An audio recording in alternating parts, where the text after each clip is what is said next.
Hello my dear students, today I am going to start chapter 13 Natural Disaster.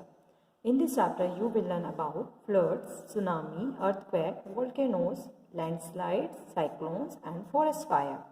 So let's start. Our first topic is natural disasters. Natural disasters are extreme natural events that result in death and destruction of property. Natural disaster बहुत ही extremely natural events होते हैं जिनके कारण death हो सकती है और properties भी डिस्ट्रक्ट यानी प्रॉपर्टीज का भी नुकसान हो जाता है.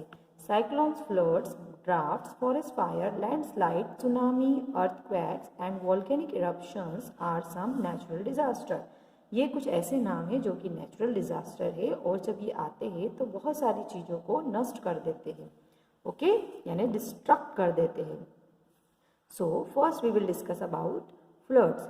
When the water level in a water body on or an area rise above the normal it causes floods.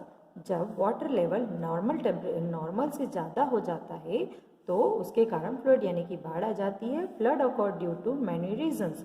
और जो फ्लड यानी कि जो बाढ़ है वो कई रीजन से आती है. Unusually large amount of rain in an area can cause floods. कुछ एरिया ऐसे होते हैं जहाँ पे बहुत ज़्यादा अमाउंट में बारिश हो जाती है जिसके कारण बाढ़ आ जाती है. Sudden melting of snow can causes the amount of water in a river to increase drastically, such as swollen river overflow its banks and fills the surrounding area with water causing a flood.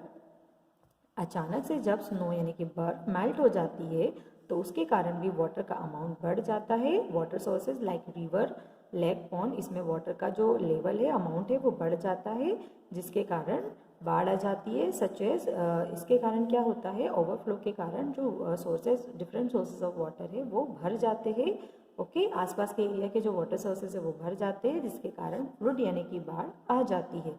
Cutting down of trees in large numbers also lead to less water being absorbed by the ground, leading to excessive water collection causing floods.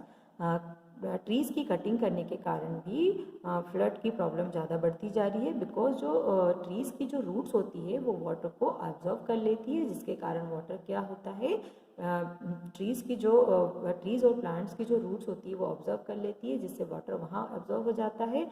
But trees के cutting होने के कारण अब ये water absorb नहीं होता है और ये जगह जगह कलेक्ट होते जाता है जिसके कारण फ्लड यानी कि बाढ़ आ जाती है. Moving flood water has a lot of force. जो बाढ़ का पानी होता है वो बहुत ही फोर्स के साथ आता है. It can destroy everything in its path. जिसके कारण इसके पाथ यानी रास्ते में जो भी चीज़ आती है उसे वो डिस्ट्रॉय करती हुई जाती है. Stagnant water left after flood can lead to spread of waterborne diseases like cholera and typhoid. It also lead to breeding of mosquito that causes malaria and dengue. जो थमा हुआ वाटर होता है, स्टैगनेंट वाटर मीन्स जो रुका हुआ पानी होता है वो बाद में डिफरेंट जो होल्स होते हैं अर्थ पे उसमें जाके भर जाता है. ठीक है, जिसके कारण वाटरबोर्न डिजीजेस होती है like cholera, typhoid, okay, dengue. ये सारी बीमारियां किससे होती है, जो थमा हुआ पानी होता है उससे. क्यों, क्योंकि वहाँ पर मॉस्किटो और जो डेंगू के जो इंसेक्ट होते हैं, जो कीड़े होते हैं वो वहाँ पे पनपने लगते हैं जिसके कारण ये सारी बीमारियाँ होती है. Now next topic is tsunami. Tsunami pronounced tsunami, इसे हम सुनामी कहते हैं जहाँ पे टी जो होता है वो साइलेंट होता है. Are sudden very large ocean waves that grow in size as they reach land. जब अचानक से सी में या बड़ी बड़ी वेव्स आने लगती है और वो लैंड तक यानी कि जमीन धरती तक पहुंच जाती है तो उसे हम सुनामी कहते हैं. Seen this picture, this is tsunami. Okay, tsunami are usually caused by under sea earthquake but they can also be caused by under sea volcanic eruption and landslide. Tsunami ज़्यादातर अंडर वाटर जो earthquake आता है उसके कारण होती है but कभी कभी ये अंडर वाटर वोल्केनिक इरप्शन और लैंडस्लाइड के कारण भी आ सकती है. Tsunami can cause a lot of destruction to place and people of coastal areas. Tsunami के कारण ऐसी प्लेस कोस्टल एरियाज के जो जगह होती है और वहाँ पे रहने वाले जो लोग होते हैं वहाँ का बहुत ज़्यादा डिस्ट्रक्शन होता है यानी बहुत ज़्यादा वहाँ पे प्रॉब्लम्स क्रिएट हो जाती है, चीज़ें नष्ट हो जाती है. Then next topic is earthquake. A sudden shaking of the earth surface is called an earthquake. Earth surface का अचानक से शेक होना यानी हिलना अर्थक्वेक कहलाता है। Why do earthquakes happen? Earthquake क्यों होते हैं? आइए देखते हैं। Some time movement inside the earth crust move up to the earth surface causing it to shake. कभी कभी अर्थ की अंदर इनसाइड की तरफ कुछ मूवमेंट होती है, अर्थ की जो क्रस्ट लेयर है वहाँ पे कुछ मूवमेंट होती है जिसके कारण अर्थ का सरफेस जो है वो शेक करने लगता है, हिलने लगता है। दिस कॉजेज एन अर्थक्वेक, जिसके कारण अर्थक्वेक आते हैं। Earthquake causes a lot of destruction to building. Earthquake के कारण बहुत ज़्यादा बिल्डिंग्स डिस्ट्रक्शन होता है यानी बिल्डिंग नष्ट हो जाती है, गिर जाती है। Several lives are lost when people get buried under buildings that have fallen down. Several lives यानी कई जाने जाती है जब अर्थक्वेक आता है तो जो बिल्डिंग्स होती है वो गिर जाती है और उनके नीचे बहुत सारे लोग अपनी जान गंवा देते हैं, दब जाते हैं, जिसके कारण डेथ हो जाती है। तो यहाँ पे अर्थक्वेक के कारण बहुत सारे लोगों की ज़िंदगी का नुकसान होता है, लाइफ चली जाती है।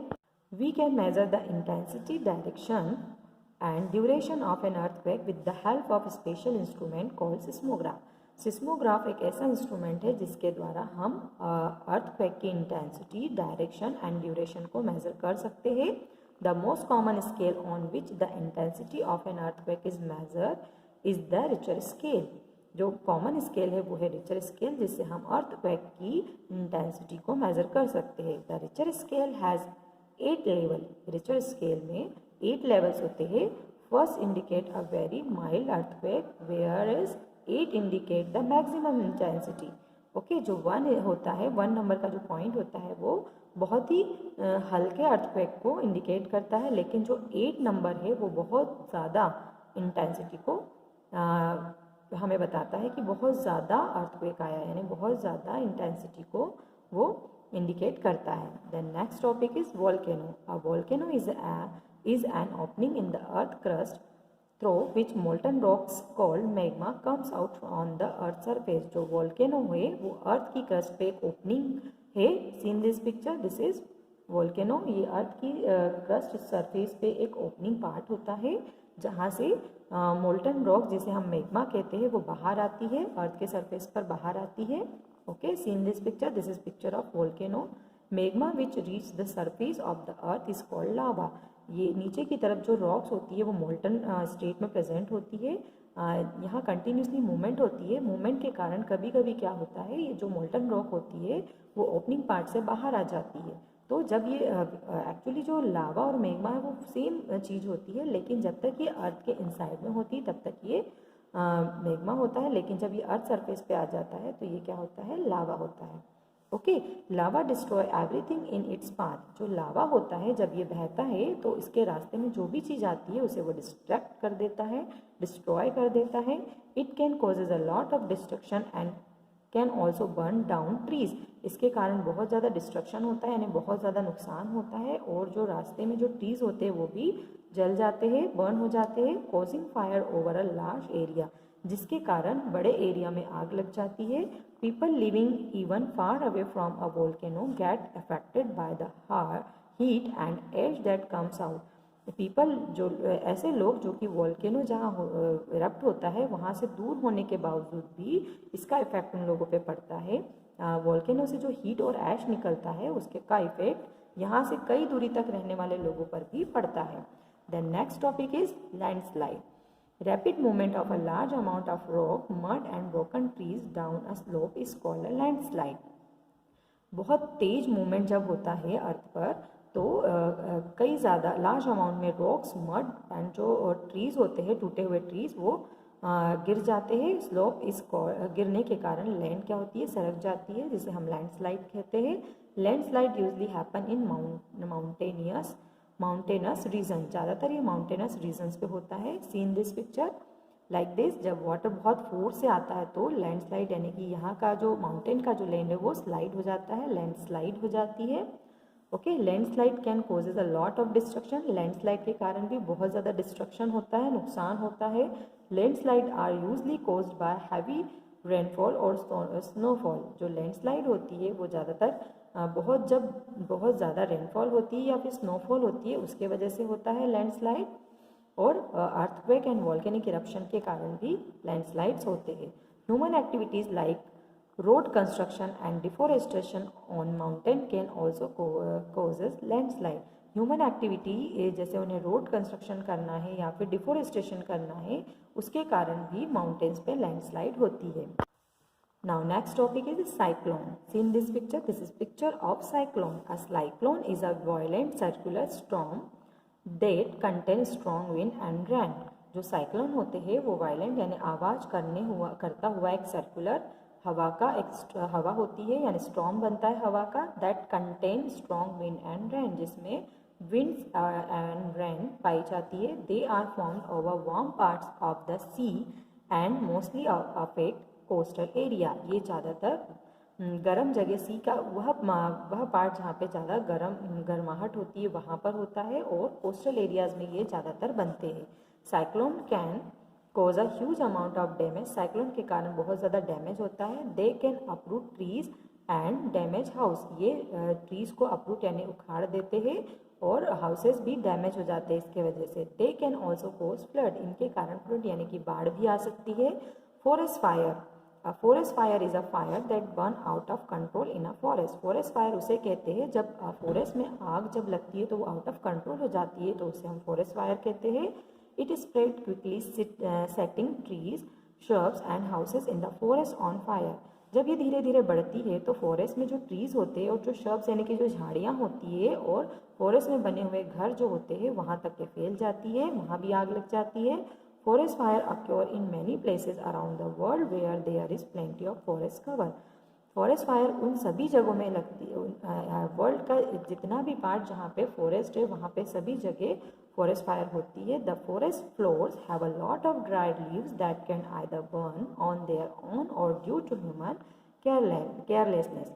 जो फॉरेस्ट फ्लोर होता है वहाँ पे बहुत ज़्यादा ड्राई लीव्स पड़ी होती है, और जब समर में जब सन की हीट बहुत ज़्यादा तेज होती है, बहुत ज़्यादा हीट पड़ती है, तो जो ड्राइड लीव्स होती है वो ऑटोमेटिक उसमें आग लग जाती है, या फिर ह्यूमन की जो केयरलेसनेस होती है उसके कारण भी यहाँ आग लग जाती है। और अगर हल्की सी भी कहीं आग लगती है तो वो धीरे धीरे फैलते जाती है, और जब ये आउट ऑफ कंट्रोल हो जाती है तो वो फॉरेस्ट फायर हो जाती है। Okay, if we work are reducing the effort of human activities on the environment, many of this disaster can be control. अगर हम ह्यूमन की जो एक्टिविटीज़ है उसे रिड्यूस करेंगे, जो गलत एक्टिविटीज़ है, जो रॉन्ग एक्टिविटीज़ है, जो हमारे एनवायरनमेंट पे हार्मफुल इफेक्ट करती है, अगर हम उसे रिड्यूस करें या रोकें या कम करें तो कई सारे ऐसे डिज़ास्टर है जिन्हें हम कंट्रोल कर सकते हैं। So we have to control our harmful activities, students. So here our chapter completed. I hope you all are understand properly. So keep learning. Thanks for watching this video.